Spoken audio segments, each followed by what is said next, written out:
ভারত সেবাশ্রম সংঘের বেলডাঙ্গা আশ্রমের দায়িত্বে থাকা স্বামী প্রদীপ্তানন্দ ওরফে কার্তিক মহারাজ পশ্চিমবাংলার রাজনীতি অঙ্গন থেকে শুরু করে বিভিন্ন মঠ মন্দির ও সাধারণ মানুষের জীবনযাত্রায়ও একটি চর্চিত ব্যক্তিত্ব।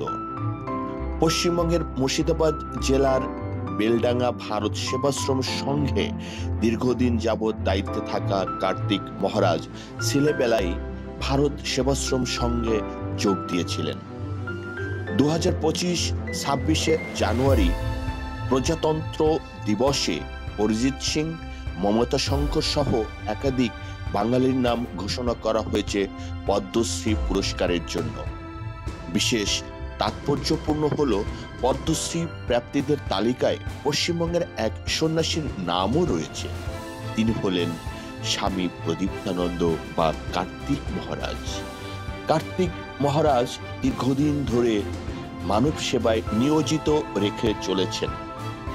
সনাতন ধর্ম পালনে বিশ্বাসী একজন সন্ন্যাসী, যিনি সবসময় সনাতনীদের যে কোনো দুর্দিনে ঝাঁপিয়ে পড়েন এবং তাদের ধর্মীয় মানসিক উন্নয়ন, পথভ্রষ্ট না হওয়া, সনাতনী হিন্দু ধর্মের অনুশাসনে নিজেদের পরিচালনার কাজে বিভিন্নভাবে উদ্বুদ্ধ করে থাকেন।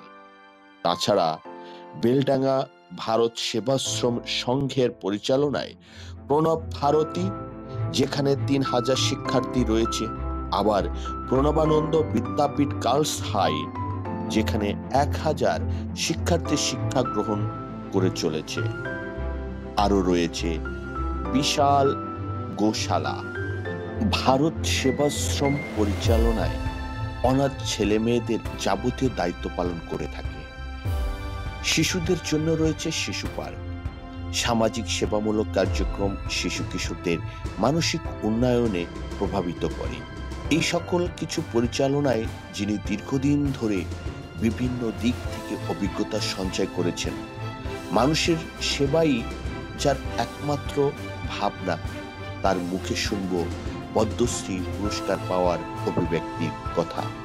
চলুন দর্শক মন্ডলী, আমরা প্রদীপ্তানন্দ মহারাজের মুখে সেই অভিব্যক্তির কথাগুলো শুনি। নমস্কার। গত 26 জানুয়ারি 2025 প্রজাতন্ত্র দিবসে পদ্মশ্রী পুরস্কারের তালিকা ঘোষণা হয়েছে। সকলেই আমরা জানি। সেই আনন্দের অভিব্যক্তিটুকু আপনি কিভাবে প্রকাশ করবেন আমাদের দর্শক এবং শ্রোতাদের উদ্দেশ্যে? অভিব্যক্তি সন্ন্যাসী হিসাবে আমাদের এ প্রাপ্তি অপ্রাপ্তিতে সন্ন্যাসীর কিছু আসে যায় না প্রথমত। আর আমরা বাড়ি ঘর ধন সম্পত্তি সব কিছু ছেড়ে সন্ন্যাসী হয়েছে। সন্ন্যাসী এর জন্য প্রতিষ্ঠিত হয় না, কোনো সম্মানের অপেক্ষা রাখে না। কিন্তু ভারত সরকার যেটা দিচ্ছেন আমার ধর্ম এবং আধ্যাত্মিকতা কাজের জন্য, আমাকে ব্যক্তিগত আরো অনেক সচেতন, অনেক দায়িত্ব বাড়িয়ে দিলেন। আমি যেমনভাবে ভারত সেবাশ্রম সংঘের থেকে যে কাজ করছি গুরু মহারাজের আদর্শে, সেই কাজের সঙ্গে বেশি করে যুক্ত হওয়া, আর সেই আদর্শ থেকে যাতে বিচ্যুত না হই, এ সম্মান আমার ভারত সেবাশ্রম সংঘের যিনি প্রতিষ্ঠাতা আচার্য স্বামী প্রণবানন্দজি মহারাজের চরণেই এটা সমর্পণ করা হবে। কারণ তারই পথ নির্দেশ, তারই সংঘের আমি রয়েছি। সুতরাং এই সম্মান তার চরণে আমি দেব এবং সমস্ত শ্রোতা, ভক্ত, অনুরাগী যারা সনাতনী ভাই বোন আছেন তাদের সবাইকে আমি তাদের ধর্মজীবন এবং আধ্যাত্মিকতা, যে ভারতবর্ষের প্রাণ, সেই প্রাণ থেকে যাতে তার বিচ্যুত না হয়। মহাভারতে ব্যাসদেব বলেছেন যে তপ তপ তপ ধর্ম রক্ষতি রক্ষিত। তিনি ঊর্ধ্বভাব হিসেবে বলছেন সুতরাং আমি সমস্ত মানুষকে বলবো, বিশেষ করে আমার সনাতনী ভাই বোন, অনুরাগী ভক্ত, তাদেরকে বলবো যে আপনারা ধর্মকে ধরে থাকুন। ধর্মকে ধরে থাকলে এই ধর্ম আপনাকে রক্ষা করবে, এবং সেই জন্য আচার আচরণ, খাদ্য, পোশাক পরিচ্ছদ সব দিক থেকেই তাকে সনাতনী হিন্দু বলে পরিচয় দেওয়ার যোগ্য হতে হবে। আচার্য স্বামী প্রণবানন্দজি মহারাজ তিনি ধর্মের ভিত্তিতে জাতি গঠন চেয়েছেন। ভারতবর্ষ ধর্মের দেশ, তার জন্য একে পুণ্যভূমি বলা হয়। বিবেকানন্দকে পুণ্যভূমি বলেছেন, মোক্ষভূমি বলেছেন। সুতরাং এই দেশে আমাদের জন্মগ্রহণ করা অতীব সৌভাগ্য, তারপরে আবার সনাতন ধর্মে। সুতরাং দেশ এবং ধর্মের সঙ্গে সম্পৃক্ত আমার জীবন। আমি প্রার্থনা করব আমাদের অনুরাগী ভক্তদের কাছে যে আপনারা আচরণ করুন, পালন করুন, তবে সার্থক হবে।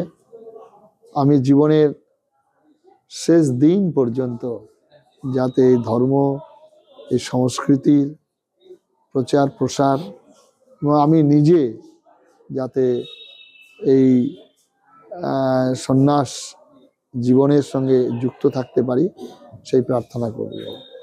ছেলেবেলায় ভারত সেবাশ্রম সঙ্গে যোগ দিয়েছিলেন, সন্ন্যাস গ্রহণ করেছিলেন, এখনো পর্যন্ত সেবামূলক কাজে নিয়োজিত আছেন। তার মানে নাই সন্ন্যাস ব্রত গ্রহণ করা মানে সম্যকরূপে সবকিছু ত্যাগ করা। একদম। মানুষের সেবা অনেকে করেন, মানুষের সেবা বহু প্রকারে হয়। কায়িক, বাচিক, মানসিক। তো অনেকে, যেমন আমাদের আদি দৈবিক আছে, আদি ভৌতিক আছে, আধ্যাত্মিক, 3 রকম সেবা আছে। ভারত সেবাশ্রম সংঘ মানুষের 3 রকম সেবার সঙ্গে যুক্ত। সবাই সাধারণ মানুষ জানে বন্যা, দুর্ভিক্ষ, মহামারীর সময় ভারত সেবাশ্রম সংঘ সেবা কাজ করে। কিন্তু যখন এই যে আধ্যাত্মিক জীবনচর্যা, তার ধ্যান ধারণা দীক্ষা, এগুলো একটা আধ্যাত্মিক সেবা। আদি ভৌতিক সেবা, আদি দৈবিক। আদি দৈবিক হচ্ছে এইগুলো। আদি ভৌতিক যে প্রারব্ধের যেসব আমরা কর্ম করছি তার স্খলন করার জন্য, তার জন্যে শ্রাদ্ধ, তার জন্যে আমাদের আরও কিছু ক্রিয়াকর্ম আছে, সেগুলোও আমরা করি। সুতরাং মানব জীবনের সমস্ত সার্বিক কল্যাণ সঙ্গে যুক্ত ভারত সেবাশ্রম সংঘ, আর তারই উদ্দেশ্য এবং আদর্শের সঙ্গে আমি যুক্ত। আপনাকে একটু ব্যতিক্রম একটু প্রশ্ন করতে চাই।